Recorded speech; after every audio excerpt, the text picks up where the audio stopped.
Era muito alva, cheia de corpo, asaz bonita e elegante, a esposa de Luís Vergueiro. Chamava-se Carlota, contava 22 anos e parecia destinada a envelhecer muito tarde. Não sendo franzina, não tinha nenhuma ambição de parecer vaporosa, pelo que era dada à boa mesa, e detestava o princípio de que uma moça, para parecer bonita, deve comer pouco. Carlota comia sofrivelmente, mas em compensação só bebia água, uso que, na opinião do marido, era causa de se lhe não folguearem as faces, como convinha a uma beleza robusta. Requestada por muitos rapazes no ano da maioridade, deu a ela a preferência ao Sr. Luís Vergueiro, que, posto não fosse mais bonito que os outros, tinha qualidades que o punham muito acima de todos os rivais. Destes se podia dizer que os movia a ambição. Tinham geralmente pouco mais que nada. Vergueiro não era assim. Iniciava um negocinho de fazendas que lhe ia dando esperanças de enriquecer, ao passo que a amável Carlota apenas tinha aí uns 10 contos, dote feito pelo padrinho. Caiu a escolha em Vergueiro e o casamento foi celebrado com alguma pompa, sendo padrinhos um deputado maiorista e um coronel de tempo da Revolução de Campos. Nunca houve casamento mais salado que aquele. A beleza da noiva, a multiplicidade dos rivais, a pompa da cerimônia, tudo deu que falar durante uns 8 dias antes e depois, até que a vadiação do espírito público achou novo alimento. Vergueiro alugou a casa que ficava por cima da sua loja e para lá levou a mulher, satisfazendo assim as obrigações públicas e privadas, consorciando facilmente a bolsa e o coração. A casa era na rua de São José. Daí a pouco tempo procurou a casa, e isso fez dizer que o casamento, longe de lhe pôr um cravo na roda da fortuna, veio antes ajudá-lo. Tinha Vergueiro uma irmã casada no interior. Morre-lhe o marido e a irmã veio para o Rio de Janeiro, onde foi recebida pelo irmão com todas as demonstrações de afeto. As duas cunhadas simpatizaram logo uma à outra, e essa presença de uma estranha para recém-casados, todos são estranhos, não alterou a felicidade doméstica do casal Vergueiro. Luísa Vergueiro não era bonita, mas tinha uma graça especial, uns modos todos seus, uma coisa que não se explica, e esse misterioso dom, essa qualidade indefinível, encandeou para sempre o coração de Pedro Aires, rapaz de 30 anos perfeitos, morador na vizinhança. Digam-me o que pode fazer uma pobre viúva ainda moça, que apenas esteve casada 2 anos. Luísa não era da massa de Artemisas. Tinha chorado o esposo, e se tivesse talento, podia escrever uma excelente biografia dele, honrosa para ambos. Mas isso era tudo o que se podia exigir dela. Não possuía um túmulo no coração, possuía um ninho. E um ninho deserto é a coisa mais triste deste mundo. Não fosse Luís insensível aos olhares requebrados de Pedro Aires, e serei justo dizendo que ocultou quanto pôde a impressão que o moço fazia nela, Aires pertencia àquela raça de namoradores que não abatem armas logo à primeira resistência. Insistiu nos olhares entremeados com alguns sorrisos. Chegou a interrogar miudamente o moleque da casa, cuja discrição não pôde resistir a uma moeda de prata. O moleque foi além, aceitou uma carta para a viuvinha. A viuvinha respondeu. Daqui em diante correram as coisas com aquela celeridade natural entre dois corações que se querem, que são livres, que não podem viver um sem o outro. Carlota percebeu o namoro, mas respeitou a discrição da cunhada, que nenhuma confissão lhe fez. Vergueiro estava no extremo oposto da perspicácia humana, e além disso, as suas ocupações não lhe davam tempo para perceber os namoros da irmã. Não obstante, sorriu complacentemente quando Carlota lhe disse o que sabia. Pensas que eu ignoro isso? Perguntou o marido brincando com a corrente do relógio. Alguém tu contou? Perguntou a mulher. Ninguém me contou nada, mas para que tenho eu olhos, senão para ver o que se passa à roda de mim? Sei que esse rapaz anda cá a namorar a Luísa. Estou a ver em que param as coisas. É fácil de ver. Casamento, não? Que dúvida. Vergueiro coçou a cabeça. Nesse caso, disse ele, acho bom indagar alguma coisa da vida do pretendente. Pode ser algum tratante. Eu já indaguei tudo. Tu? Carlota passou-lhe os braços à roda do pescoço. Eu sim. As mulheres são curiosas. Viu Tobias entregar uma cartinha a Luísa. Interroguei o Tobias, e ele disse-me que o rapaz é um moço sério e tem alguma coisa de seu. Tem, disse Vergueiro. Que achas? Que os devemos casar. Entende-te tu com ela, e conta-me o que souberes. Bem, Carlota cumpriu fielmente a ordem do marido, e Luísa nada lhe ocultou do que se passava em seu coração. Queres então casar com ele?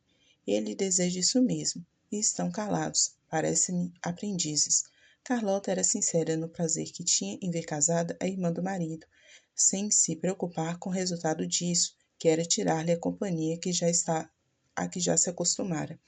Vergueiro refletiu na inconveniência de confiar nas informações de um moleque ignorante que devia ter a respeito da probidade da distinção ideias sumamente vagas.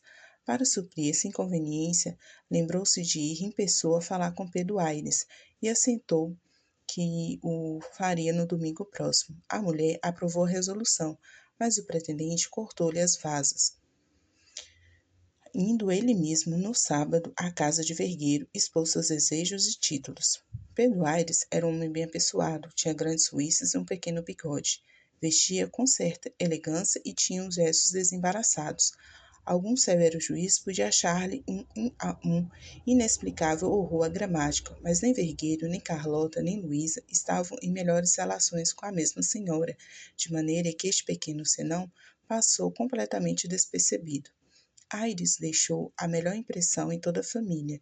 Desde logo ficou assentado que se esperasse algum tempo, a fim de completar o prazo do luto. Isso, porém, não embaraçou as vindas de Aires à casa da noiva.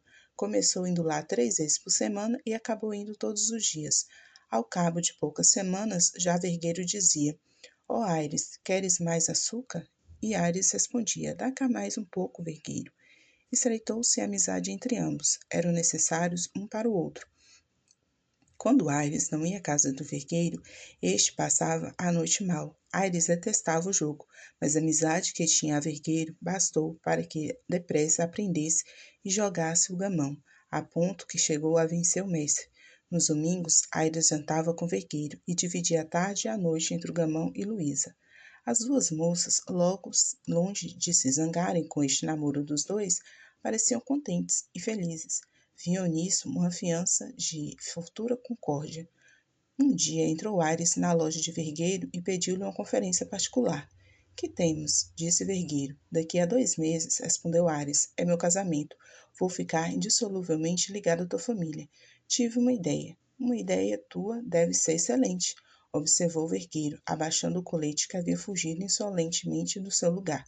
Tenho uns contos de réis. Querem-me para sócio? Ligaremos este modo o sangue e a bolsa. A resposta de Vergueiro foi menos circunspecta do que convinha em casos tais.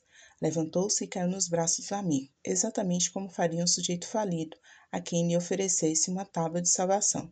Mas nem Ares teve semelhante suspeita, nem acertaria se a tivesse. Vergueiro nutria pelo futuro cunhado um sentimento de entusiástica amizade e achou aquela ideia um documento de afeição do outro. No dia seguinte, deram os passos necessários para organizar a sociedade e dentro de pouco tempo foi chamado um pintor para traçar nos portais da loja esses 2 nomes, já agora indissoluvelmente ligados, Aires e Vergueiro. Vergueiro insistiu em que o nome do amigo estivesse antes do seu. No dia dessa pintura, houve jantar em casa, e a ele assistiram algumas pessoas íntimas, todas as quais ficaram morrendo de amores pelo sócio de Vergueiro. Estou a ver o meu leitor aborrecido com essa singela narração de ocorrências prosaicas e vulgares, sem nenhum interesse romanesco, sem que apareça nem de longe a orelha de uma peripécia dramática. Tenha paciência. É verdade que, feita a sociedade, casado, novo sócio, a vida de toda essa gente não poderá oferecer interesse nenhum que valha 2 caracóis, mas aqui intervém uma personagem nova, a qual vem destruir tudo que o leitor pode imaginar. Não é só uma personagem, são duas, irmãs, ambas poderosas, a doença e a morte. A doença entrou por causa do nosso amigo Vergueiro e prostrou na cama durante 2 longos meses a viúva noiva. Não se descreve o desespero de Aires vendo o estado grave daquela a quem ele amava mais que tudo. Esta circunstância de ver o amigo desesperado aumentou a dor de Vergueiro, que já devia sentir bastante com os padecimentos da irmã. Do que era a moléstia, divergiram os médicos, e todos eles com sólidas razões. O que não provocou nenhuma divergência da parte dos médicos, nem das pessoas da casa, foi o passamento da moça, que se verificou às 4 horas da madrugada de um dia de setembro.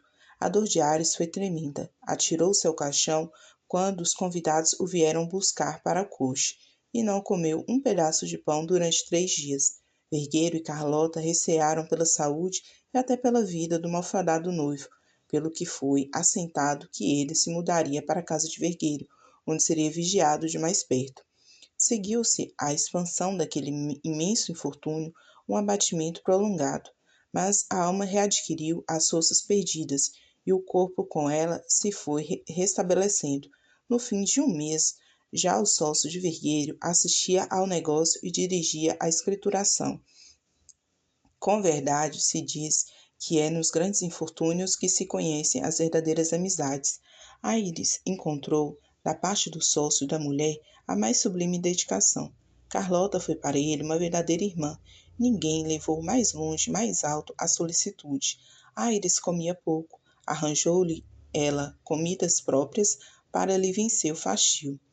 Conversava com ele longas horas, ensinava-lhe alguns jogos, lia-lhe o Saint Clair das Ilhas, aquela velha história de uns desterrados da Ilha da Barra. Pode-se afiançar que a dedicação de Carlota foi o principal medicamento que restituiu à vida o nosso Pedro Aires. Vergueiro aplaudia em pé o procedimento de sua mulher. Quem meu filho beija, minha boca adoça, diz um adágio. Vergueiro tinha para consórcio extremos de pai. Tudo o que se fizesse a Aires era agradecido por ele do fundo de sua alma. Nascida da simpatia, criado no infortúnio comum, a amizade de Aires e Vergueiro assumiu as proporções do ideal. Na vizinhança, já ninguém recolhia as expressões proverbiais para significar uma amizade íntima. Não se dizia de dois amigos, são um em carne, dizia-se Aires com Vergueiro. Diógenes teria achado ali um homem e realmente ambos formavam uma só criatura. Nunca mais sucedeu andarem com roupa de cor, fazenda ou feitio diferentes, vestiam-se igualmente, como se até nisso quisessem mostrar a perpétua aliança de suas nobres almas. Faziam mais, compravam chapéus e sapatos no mesmo dia, ainda que um deles os houvesse estragado menos que o outro. Jantar, baile ou passeio, a que um fosse, havia de o outro por força, e ninguém se animava a convidá-los separadamente. Não eram, pois, dois sócios simples, que procuravam dos seus esforços juntos obter cada qual a sua riqueza. Não, eram dois amigos íntimos, dois corações iguais, dois irmãos siameses, eternamente vinculados na terra, labutando para alcançar os bens da sorte, mas sem nenhuma ideia de os separarem jamais.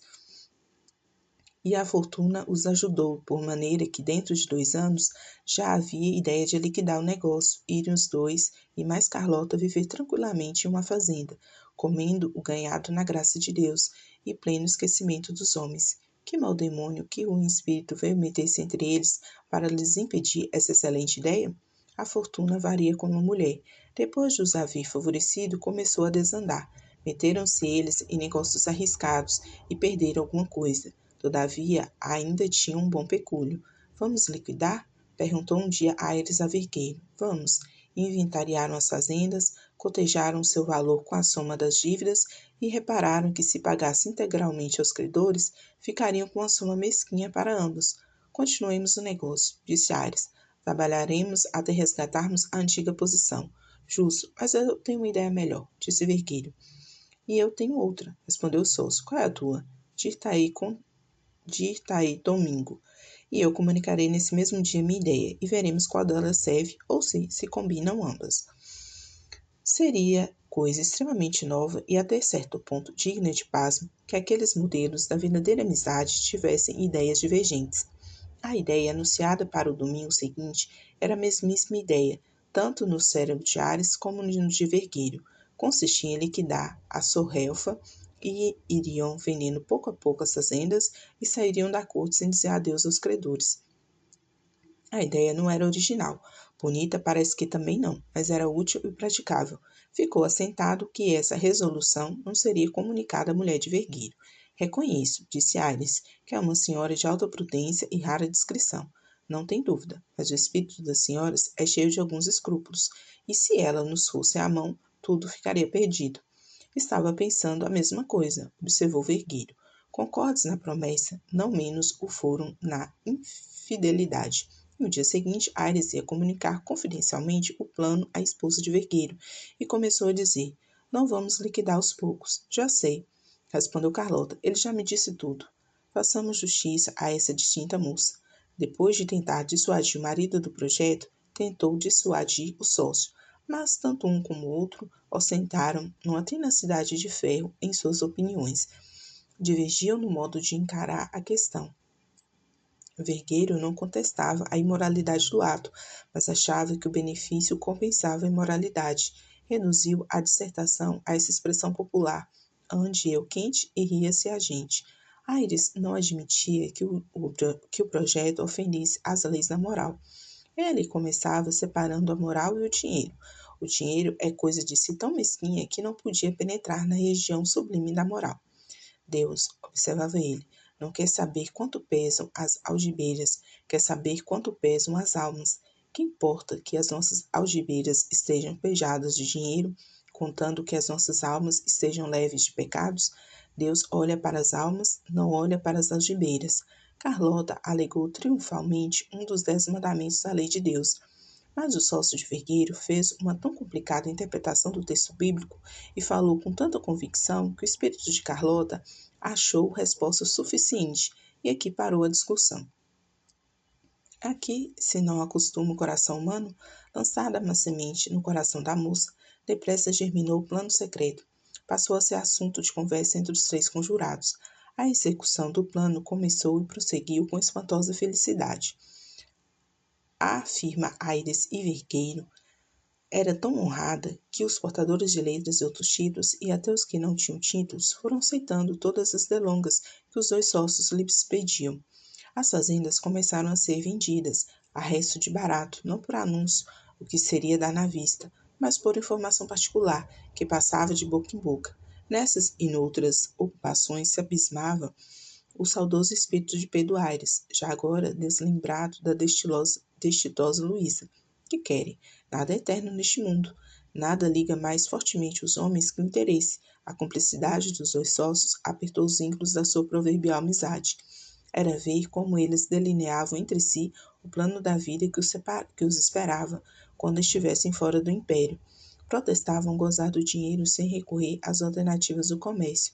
Além dos prazeres comuns, Vergueiro possuía-os o coração. Tenho Carlota, dizia ele, que é um anjo. E tu, meu Ares, por que não te casarás também? Ares desatou no peito um suspiro e disse com voz trêmula: Casar? Que mulher há mais nesse mundo que possa fazer a minha felicidade?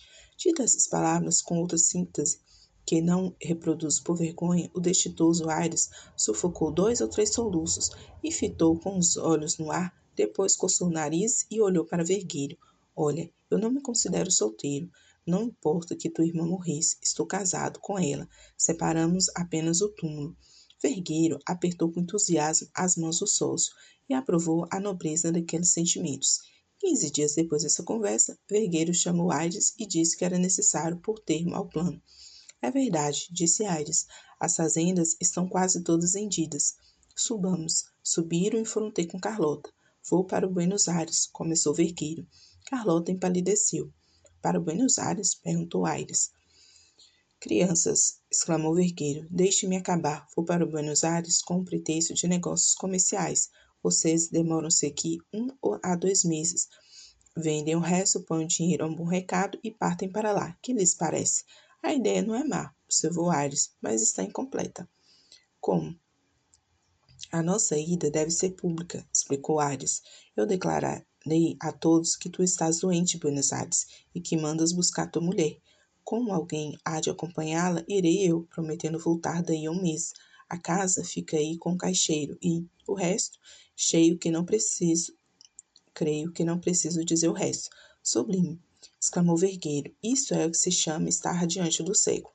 Assentado isto, anunciou aos amigos e credores que uma operação comercial levava ao Rio da Prata, e tomando passagem no Brig Condor, deixou para sempre as plagas da Guanabara.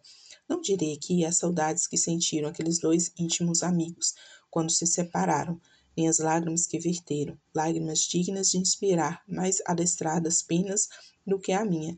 A amizade não é um nome em vão. Carlota não menos sentiu aquela separação, posto fosse de pequeno prazo. Os amigos, afirma Aires Vergueiro, viram bem o que era um quadro de verdadeira afeição. Aires não era peco, apressou a venda das fazendas, realizou uma boa prata o dinheiro da caixa e antes de semanas recebeu de Buenos Aires uma carta em que Vergueiro dizia que estava de cama e pedia a presença de sua querida mulher. A carta terminava assim. O plano era excelente e Vergueiro, lá em Buenos Aires, esfregava as mãos de prazer, saboreando os aplausos que receberia do amigo e sócio pela ideia de disfarçar a letra. Aires aplaudiu efetivamente a ideia, e não menos aplaudiu a amável Carlota. Determinaram, entretanto, não sair com a publicidade assentada no primeiro plano, em vista de que o sagaz Vergueiro escrevera a referida carta. Talvez mesmo já esse projeto fosse anterior. O certo é que daí a 10 dias, Aires, Carlota e o dinheiro saíram furtivamente para a Europa.